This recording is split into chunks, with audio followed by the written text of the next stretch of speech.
Bismillahirrahmanirrahim. Assalamualaikum warahmatullahi wabarakatuh. Al-Fatihah li salamati dinina dunyana wa akhirah.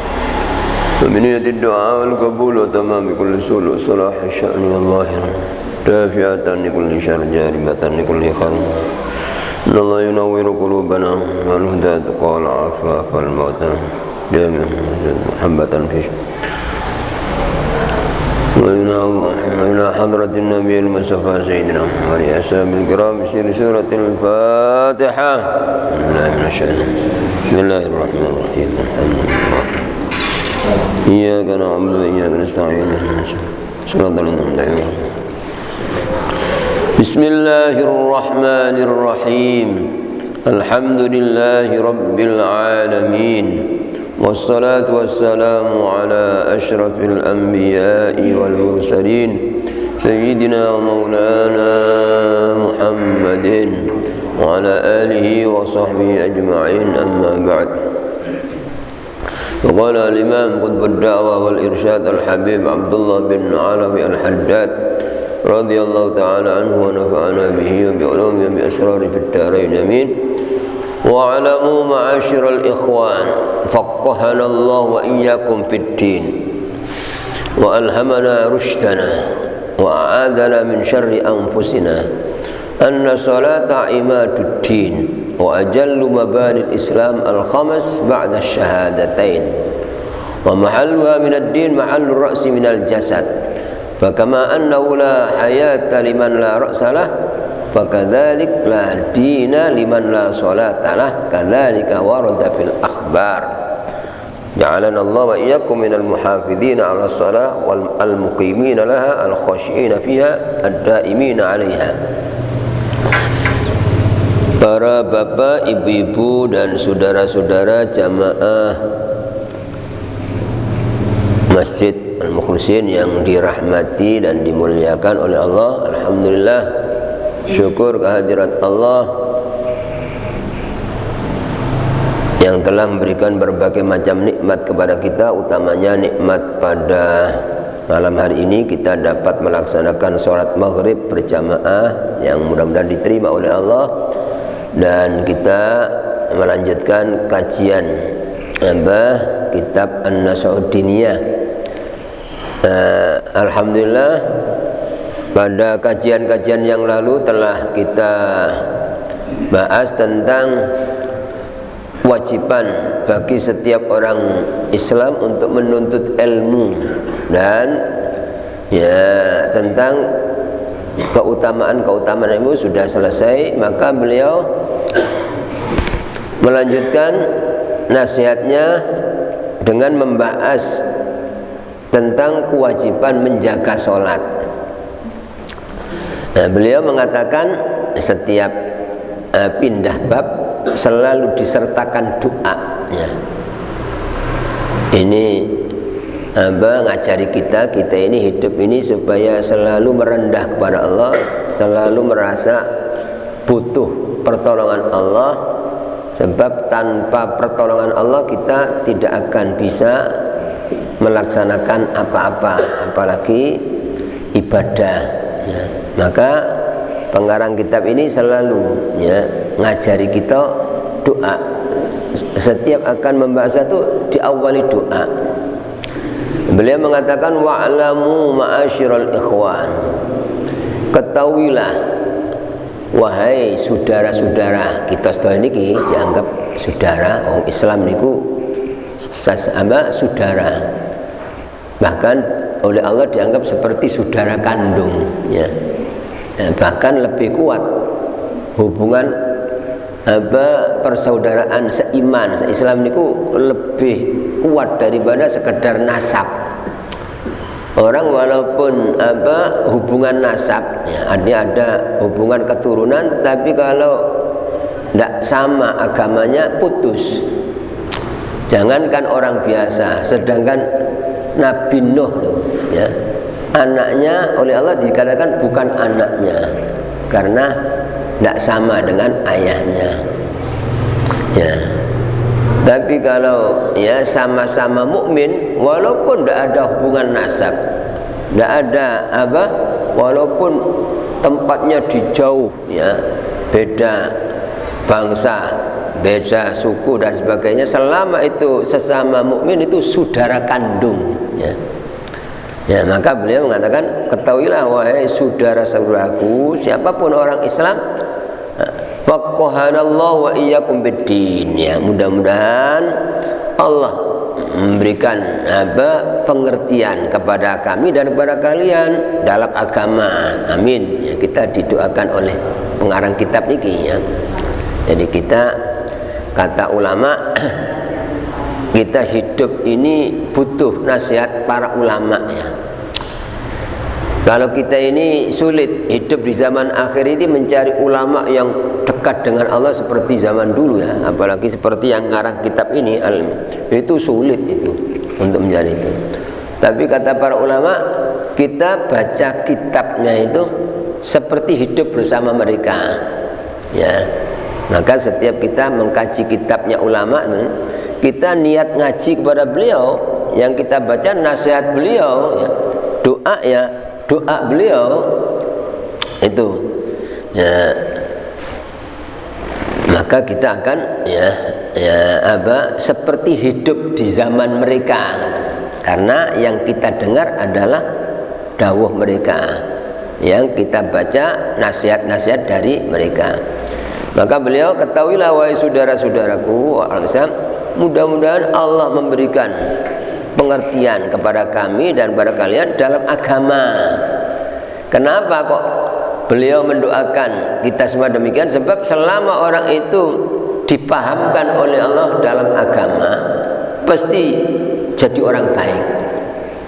Karena Nabi bersabda, man yuridillahu bi khairan yufaqihu biddin. Barang siapa yang dikehendaki baik oleh Allah, maka dipahamkan dalam agama. Realisasinya digerakkan hatinya untuk mau ngaji, disenangkan menghadiri. Itu tanda Allah milih jadi orang baik. Jadi maka ketika orang digerakkan hatinya kok senang menuntut ilmu, itu nikmat yang jauh lebih besar daripada nikmat dunia seisinya. Karena ya Allah cinta kepada seseorang bukan karena harta kekayaan, tapi karena dia mau menuntut ilmu agama, dipilih jadi orang baik.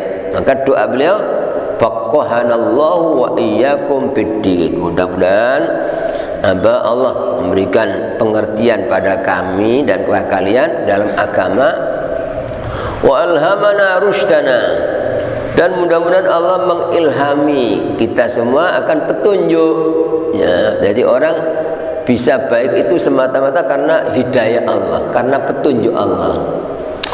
Buktinya Nabi Rasul itu manusia yang sempurna, ya, orang-orang pilihan Allah. Tapi ya tidak semua manusia mengikuti ajakan Rasul. Bahkan kalau kita baca dalam sejarah Al-Quran, ya, itu kebanyakan ya, Rasul diutus, Rasul dakwah, yang menjadi pengikut Rasul hanya sebagian kecil. Itu menunjukkan bahwa yang ngasih hidayah itu hanya Allah. Kalau Allah belum menghendaki hidayah, walaupun yang ngajak Rasul, walaupun ya yang ngajak manusia yang paling sempurna yaitu Nabi kita Muhammad SAW, ya, tapi kalau Allah belum ngasih hidayah, tidak bisa, malah jadi musuhnya Rasul, ya. Kalau kita baca sejarahnya Nabi Nuh, dakwahnya itu hanya sampai 950 tahun dakwah, 950 tahun. Niku sing purun nerami dakwah Nabi Nuh yang mau masuk Islam hanya 80 orang. Bayangkan 950 tahun sing oleh hidayah namung 80 wong lanang wedok. Ini pelajaran tauhid, bahwa orang baik itu karena mendapat hidayah dari Allah. Begitu nabi-nabi yang lain, ya, Nabi Isa sehebat itu mukjizatnya, saged ngobati segala macam penyakit mek diusap tok sembuh. Saged menghidupkan orang mati dengan izin Allah. Tapi pengikutnya hanya 12 orang yang disebut kaum Hawariyin. Itu pun yang satu khianat, murtad. Begitu Nabi kita Muhammad sallallahu alaihi wasallam, manusia yang paling sempurna segala-galanya, ya. Itu dakwah di Mekah. Di Mekah tok itu dakwahnya Nabi 13 tahun. Itu yang mau masuk Islam hanya beberapa gelintir orang. Sampai ya terpaksa orang yang sudah Islam itu dianiaya, dizalimi, akhirnya disuruh hijrah oleh Allah ke Madinah. Ini pelajaran bahwa hidayah itu milik Allah, ya. Maka beliau mengatakan mudah-mudahan Allah ngasih hidayah kepada kita, ya, ditunjukkan ke jalan yang lurus. Sebab tanpa hidayah Allah diajak siapapun mboten purun, ya. Kula panjenengan kapan nasihati orang ngandani dinten apa anak atau sederek, ya, yang ada di hati kita kata aku gak iso apa-apa, aku mek sekedar ngomong tapi wong iku sadar sing nyadarno Allah.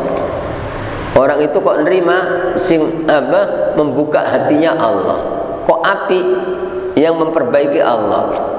Niku kula panjenengan kudu ngoten pun sampai rumangsa aku iso, ya. Wong iki tak kandhani mesti apike. Nah niku berarti orang tidak kenal dirinya sendiri, sopo awang, ya. Ya, sedangkan Nabi saja, ya, kalau Allah tidak mengendaki tidak bisa napa malih kula panjenengan.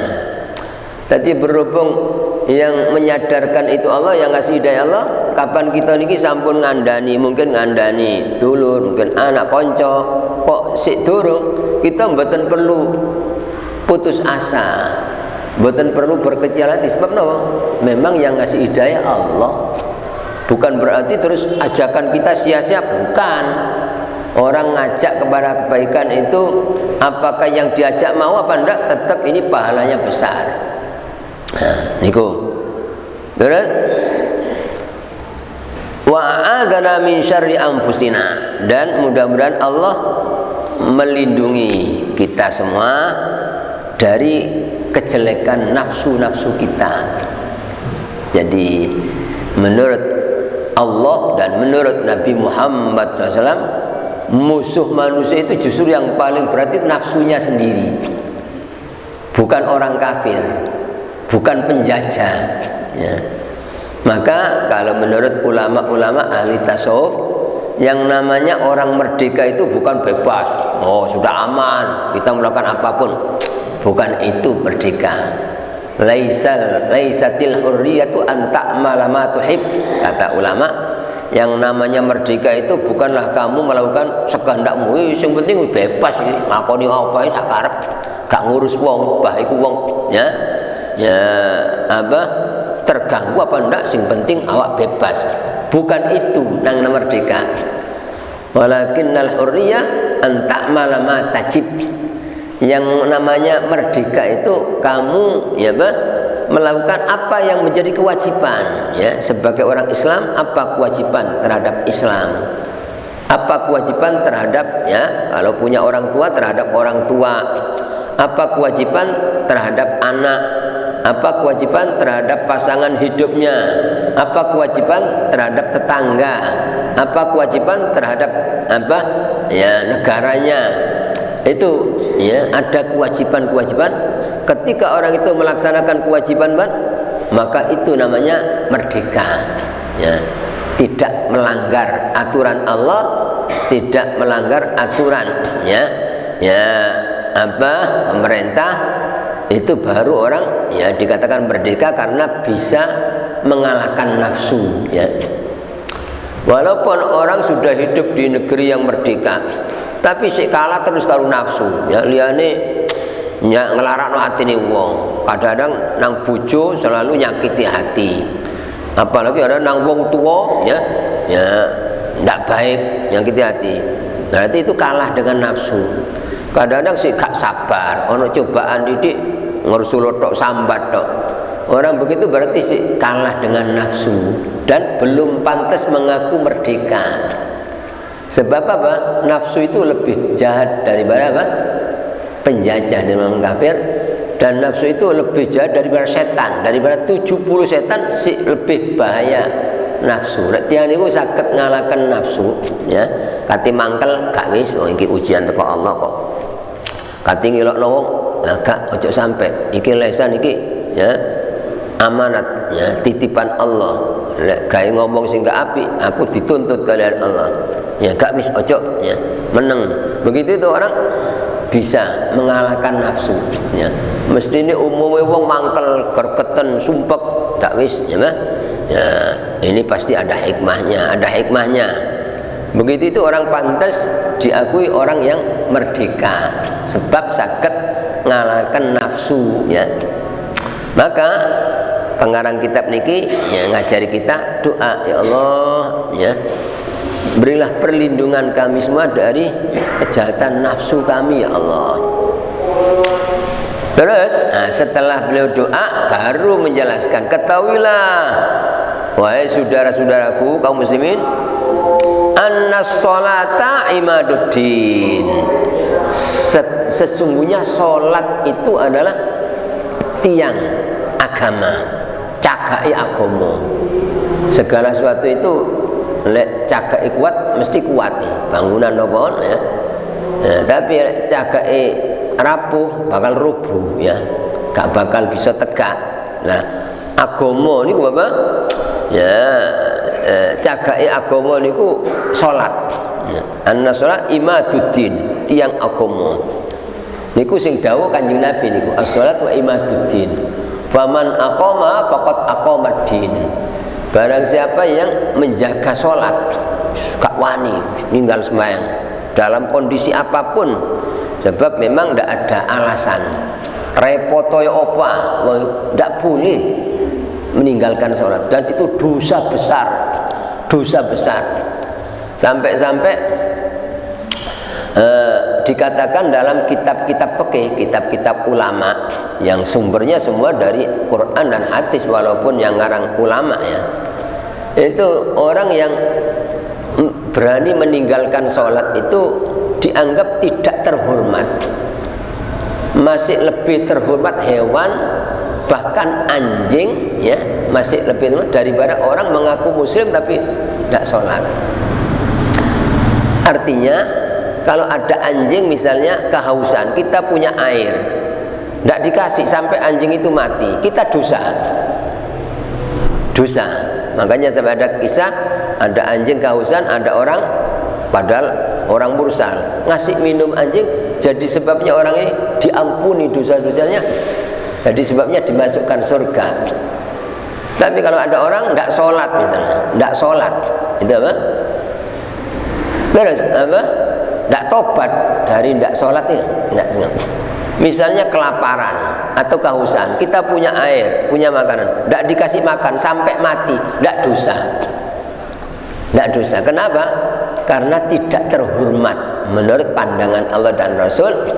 Maka hukum Islam, ya, hukum Allah, ya. Kalau kan dalam Quran ada hukum-hukum seperti ada orang apa, ya, membunuh orang dikisos, zina direjam atau dicambuk, orang minuman keras di apa, cambuk 40 kali, ya. Nuduh zina dicambuk 80 kali. Nah, termasuk dalam hukum Islam, orang Islam meninggalkan sholat, ya, disuruh tobat tidak mau. Niku misalnya zuhur nih, zuhur gak sembahyang, asar gak sembahyang, ditunggu sampai maghrib kok gak sembahyang. Itu tobat gelem apa ndak? Kok ndak mau, ndak segera ngodoi sholat, ndak pernah tobat. Itu hukum Islam, orang itu dipenggal lehernya. Hukum Allah, hukum orang begitu. Saking jeleknya orang yang mengaku muslim tapi berani meninggalkan sholat. Ya, apa hukumnya orang ini? Ya, kalau orang ini ndak sholatnya itu karena malas. Aku sholat itu wajib, aku itu dosa gede, malas aku, ya, tetap, tapi tidak mau tobat. Itu menurut hukum Islam dipenggal, dibunuh tapi masih statusnya orang muslim, sebab masih sopan, masih dia merasa salah, masih mengakui bahwa sholat itu wajib, sholat itu penting, cuma dia masih males. Tapi tetap selama tidak mau tobat, dipenggal lehernya, dan statusnya orang ini mati Islam karena masih mengakui kewajiban sholat dan dia merasa berdosa. Berarti orang ini si sopan, masih dihukumi mati Islam, ya, boleh disolati, boleh ditahlili, boleh dikubur, dikurban orang Islam, ya. Tapi kalau orang itu ya tidak sholat, nah, apa sholat kalau gunanya misalnya, nah, apa sholatnya? Itu apa? Maka menurut hukum Islam dipenggal lehernya dan dihukumi mati kafir.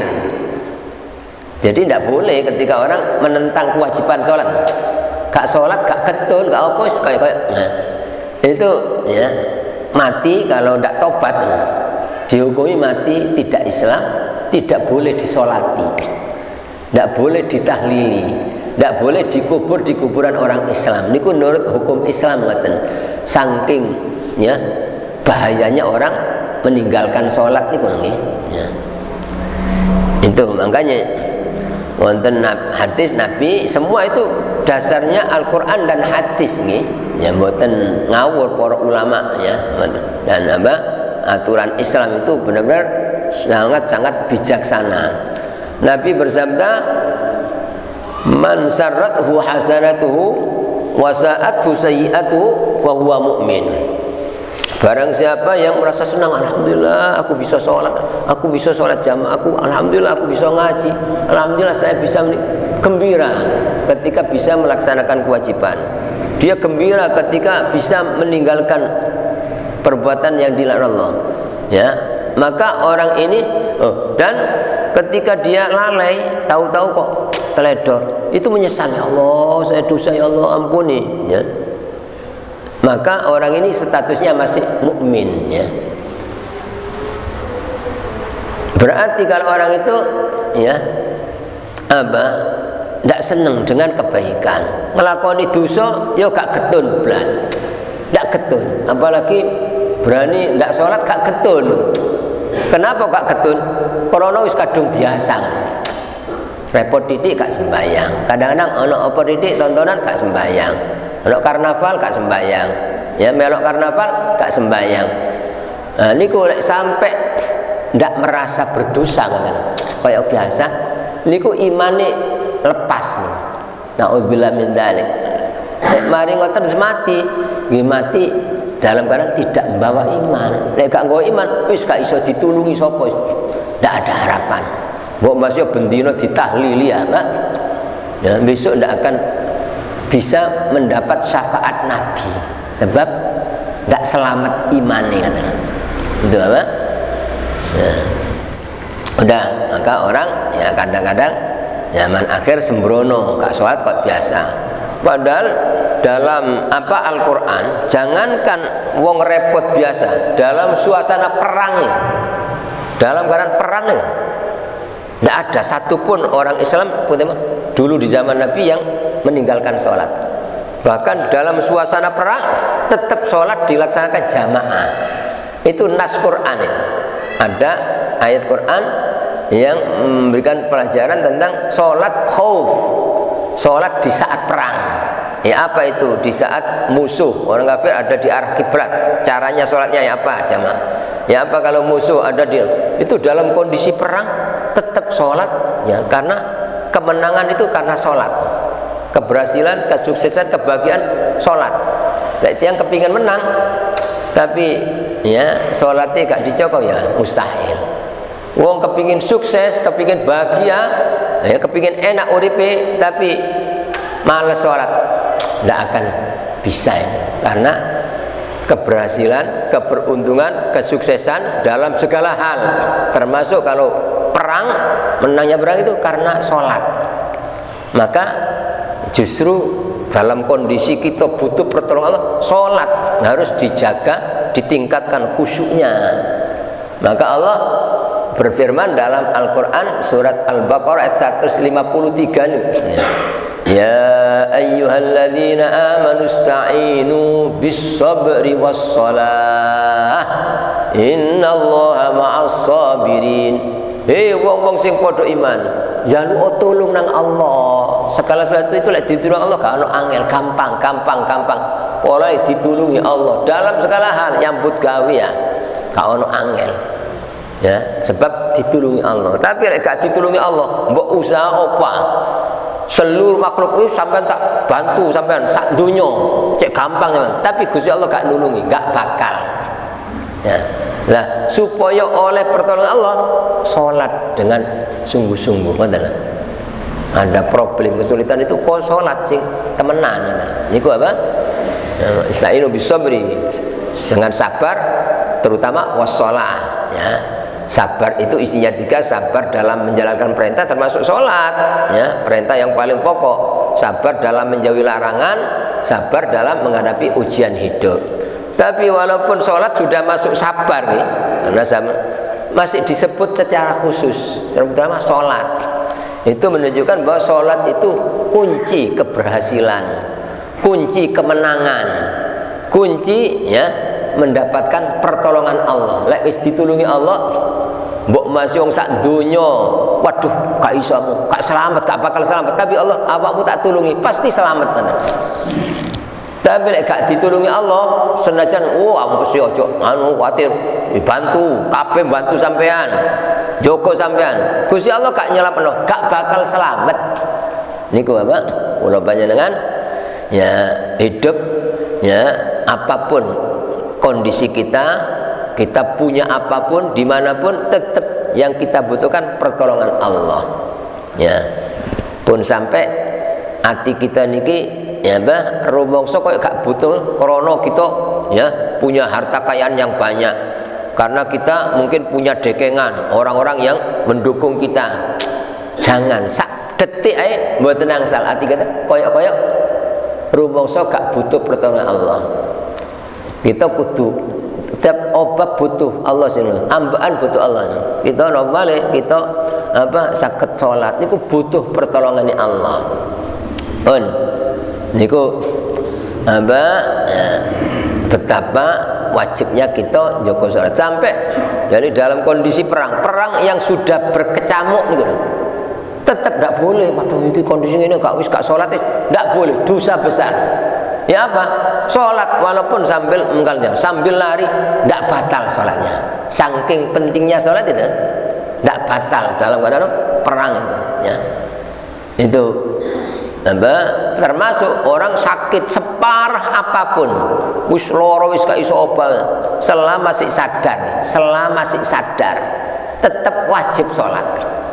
Lek gak sholat dosa gede, senajan loro sakit parah, aku ya apa laro wis gak sholat wis dosa besar. Ya apa? Tetap wajib sholat. Carane sak mampune ngoten. Semampu ya. Jadi gak iso ngatek ya karo lungguh sik gak iso ya turu miring gak iso ya turu meluma ya. Wah gak iso rukuk sujud ya isyarat tok ngobano sira Allah akbar sami Allah ya. Ya terus gak iso ngobano sira ya kedip-kedip tok ya. Gak iso kedip-kedip ya disolati kan ya. Jadi selama sik sadar ya ndak ada alasan. Wis loro seberat apapun kita kudu hati-hati loro ya, jangan sampai loro gak sembahyang. Termasuk kita nggak ada family sederek ya, monggo po sampean sholat ya apa pun sak mampune sampean sholat ya. Gak iso wudu gak iso awake najis tetep sholat tanpa wudu namanya sholat hormat waktu istilahnya, tapi prakteknya ya podo takbir karo lungguh ya Allah akbar takbir Allah akbar karo turungi ngoten Allahu akbar maca doa iftitah ya mbak lek sekirane gak keberatan maca Fatihah maca surat rukuk isyarat Allah akbar sami Allah Allahu akbar terus sampai salam. Nah mbak karena kondisi darurat tetap sah diterima oleh Allah dan sewaktu-waktu mati berarti mati gak dosa mboten gak ada utang. Nah, hanya saja lek waras kalau sembuh wajib baleni ya, mengulang ya. Jadi diparingi waras kalian Allah terus saged salat normal. Nah, salat didobel istilahnya pirang dina lorone, misalnya sebulan ya selama sebulan itu dobel salat zuhur ping pindho, sing siji apa salat apa asar ping pindho, engko sampai sebulan berarti wis pak niku lek ya sembuh. Tapi misalnya gak sembuh sampai mati dalam keadaan taat, dalam keadaan menjaga sholat, mati apa tidak punya utang sholat ya. Jadi tapi lek yang niku sembrono gak sembayang, ini gak sembayang berat ya, di samping di dunia gak bakal ditulungi Allah. Terus lek sampai mati gak tobat, naudzubillah min dzalik, besok pertama kali yang dihisab Allah sholat. Pokoknya sing didelok sholati apa? Lek sholati api, wis liyane gak usah didelok, gak usah dikoreksi. Apa iki? Nang wong tua api apa gak? Lek sholati wis api pasti nang wong tua api, ngoten lho. Ya apa iki nang bojone api apa gak? Lek sholati api mesti nang bojo api. Ya apa iki nyambut gawene genah apa gak iki? Lek sholati api mesti nyambut gawene genah. Niku ukuran adalah. Itu Allah yang berfirman dalam surat Al-Ankabut ayat 56. Inna sholata tanha anil fahsya'i wal munkar. Salat itu sangat mencegah pelakuan dari segala perbuatan keji dan mungkar. Dadi lek ana wong sembayang wis bendina sembayang tapi liyane ngilokno wong. Nang bojo selalu ngerakno ati. Apa nang wong tuwa gak apik. Iku berarti salate sik perlu dibenahi. Sebab jadi Gusti Allah salat itu mampu mencegah segala perbuatan keji dan mungkar. Maka dia besok di akhirat mek sing ditelok salat. Salate apik wis gak usah ditelok liyane. Tapi lek salat wah wong iki sering ninggalno salat iki repot didik gak sembayang. Ya, ndelok apa sedikit gak sembayang. Loro titik gak sembayang. Kadang duwe gawe gak sembayang. Wah, iki berat iku apa? Lek salate kurang apa maneh liya-liyane ngoten lho. Niku hisabe berat.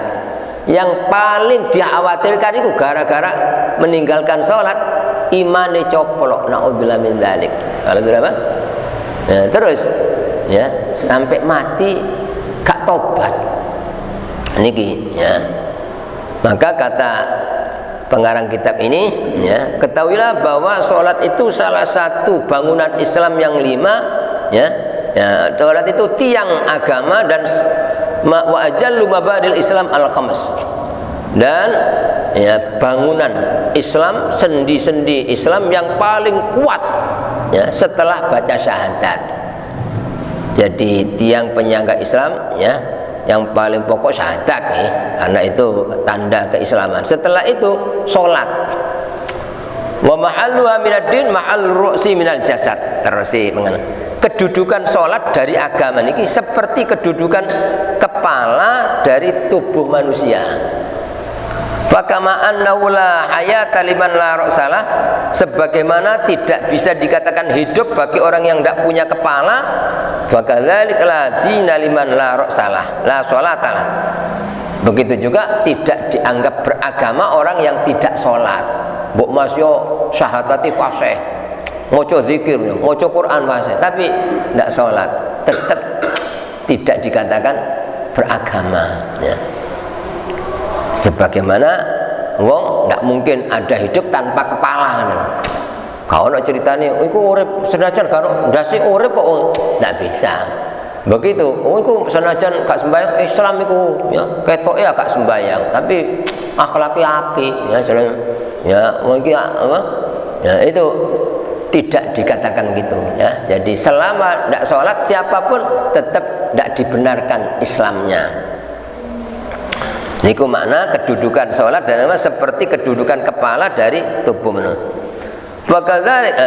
Maka sebagaimana tidak ada kehidupan bagi orang yang tidak punya kepala, begitu juga tidak ada agama bagi orang yang tidak sholat. Kadzalika warada fil akhbar. Demikian itu telah datang dalam hadis-hadis Nabi Muhammad SAW.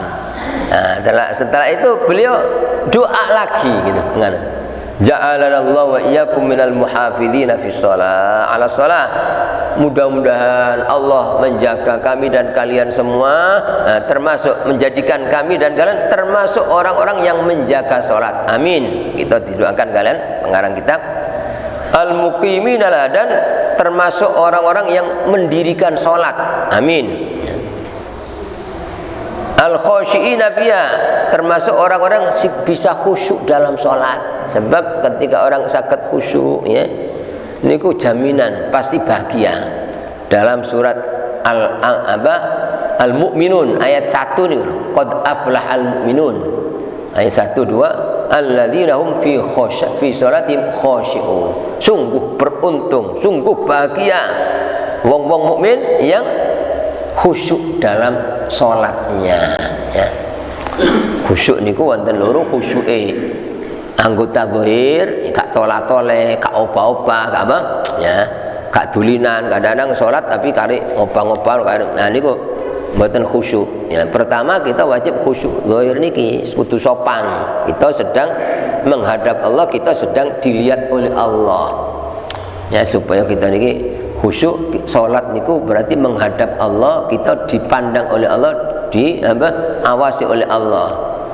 Terus, ya, kita kedah belajar, ya, di samping khusyuk, ya, anggota zahir, terus khusyuk hati. Jadi hati, ya, lek saged eling teng Allah karena sedang menghadap Allah, ya. Allah niku, ya, maha mengetahui yang batin sebagaimana yang zahir. Jadi mboten namung obahi anggota badan sing Allah semerap, obahi hati mikir apa niku Allah tahu niku. Nah, niku, ya, sungguh beruntung wong mukmin sing khusyuk dalam salatnya. Maka pengarang kitab berdoa al-khosyin, mudah-mudahan kita semua termasuk orang-orang yang sangat khusyuk dalam salat. Nah, salah satu di antara kunci supaya khusyuk niku kita kedah njaga mripat niku kata Nabi. Sebab mripat niki kapan delok iki terus kepingin, ya, kepinginan niku sing mari ngerusak ati. Coba misalnya tiyang niku nggih sadurunge salat delok nopo teng HP utawa teng TV, waduh iki ana promo, iki barang iki anu rek, sayang aku gak duwe duit. Nah, ngoten, sadurunge salat ngoten, mungkin salat mesti ketok kabeh niku. Kadang-kadang mulai takbir sampai salam, tiba-tiba aku salat tiba-tiba. Lengkap mulai. Niku mboten eling nang Allah belas tapi eling sing didelok-delok niku wae. Niku kata Nabi dalam hadis, an-nazratu sahmun masmumun min sihabi iblis. Pandangan mata yang tidak baik, ya, apakah itu memandang selain jenis atau memandang apa keindahan dunia, nopo-nopo saking kesenangan dunia terus kepingin, delok iki kepingin, delok iki kepingin. Kepingin ini sing mari ngerusak hati, kepingin. Omane kepingin gak keturutan. Nah niki apa? Kepingin gak keturutan. Niku saged ganggu, ya. Hati niku malah gak iso khusyuk menen. Kata Nabi, itu merupakan panah yang beracun, dari panah beracun dari panah iblis. Jadi iblis niku ketika sholat itu mengerahkan pasukannya, anak cucunya, si kawan ngerusak sholat supaya wong, ya mbak, ojo sampai gelem sholat, dibunyi, sehingga ojo sampai wong ati sholat gak sido sholat. Niku memang ada tugas-tugas setan-setan yang ditugaskan oleh iblis. Barang tangan ini apa? Berhasil tetap sholat, ya mbak. Dikon undang engko ae gampang. Sik tutuk iki sik engko ae. Niku penggamane. Kok tetep angin salat mboten niate gak krana Allah. Niku supaya gak diterima. Wis salat terus salat diilingno. Padahal sak durunge salat gak iling. Bareng salat iling iki iling. Niku termasuk apa? Ya, godaane iblis saking bencine lek ana wong salat niku. Sebab ini apa? Dadi sebabnya ditulungi Allah. Nah, terus kata Nabi, pandangan mata, delok iki kepingin, delok iki kepingin, delok iki itu panah yang beracun dari panah iblis. Faman tarakaha makhafatan lillah, barang siapa yang meninggalkan pandangan mata sing gak apik, mandang yang gak baik, ya, karena takut kepada Allah, karena takut enggak api iki gak oleh. Nah, a'tahullahu ibadatan la yajidu halawatahu fi qalbi. Maka Allah memberikan ibadah yang bisa dirasakan nikmatnya di hati. Ini sakit khusyuk. Ibadah kapan mesti sakit dinikmati. Mboten abot. Ya, makanya wonten ayat wa innaha lakabiratun illa 'alal khosyin. Salat itu abot, senajan gak mikul. Salat niku kan ya paling suwe 10 menit nih, paling suwe salat. Ya gak mikul gak apa ya. Tapi abot. Bukti nih, akeh wong sing gak sembahyang, kabotan. Banyak orang mengaku Islam tapi keberatan salat. Itu menunjukkan abot. Padahal wong nyambut gawe kadang-kadang kerja berat. Ya sedino panas-panas ya kuat. Salat ya di tempat yang teduh ya gak ngangkat ya, tapi akeh wong sing gak kuat. Niku kata Allah berat salat ketok ini. Illa 'alal khosyin, kecuali bagi orang yang khusyuk ya. Dia kapan salat eling Allah, eling akhirat, eling apa bakal mati ki. Ya apa sing kate tak gawe mati lek gak salat iki aku kudu salat ya. Itu loh, khusyuk niku apa? Wong eling mati, eling akhirat, ya. Eling Allah, aku salat iki dilihat Allah, diawasi oleh Allah. Ya, maka ketika orang itu khusyuk, tidak ada berat, bahkan itu ada nikmatnya. Justru senang dengan sholat itu, merasakan ketenangan, ketentraman, kebahagiaan. Ben, niku beliau mendoakan, ya mudah-mudahan kita semua termasuk orang-orang yang bisa menjaga sholat, yang bisa mendirikan sholat, orang-orang yang khusyuk dalam sholat, dan orang-orang yang istiqomah menjaga sholat. Ya, amin ya rabbal alamin. Fabidzalik amarallahu ibadahul mu'minin. Maka dengan hal itu maksudnya supaya njogo salat ya, supaya diakui sebagai orang jaga salat, tidak tidak pernah berani meninggalkan salat dalam kondisi apapun. Iku lek kepingin diakui wong sing njogo salat yang menjadi bukti kebenaran Islam dan iman, gak pernah berani meninggalkan salat. Kalaupun suatu saat ya mungkin kalah karo nafsu nggih, sampai itu kudu ketun men, kudu segera bertobat dan segera ngodok.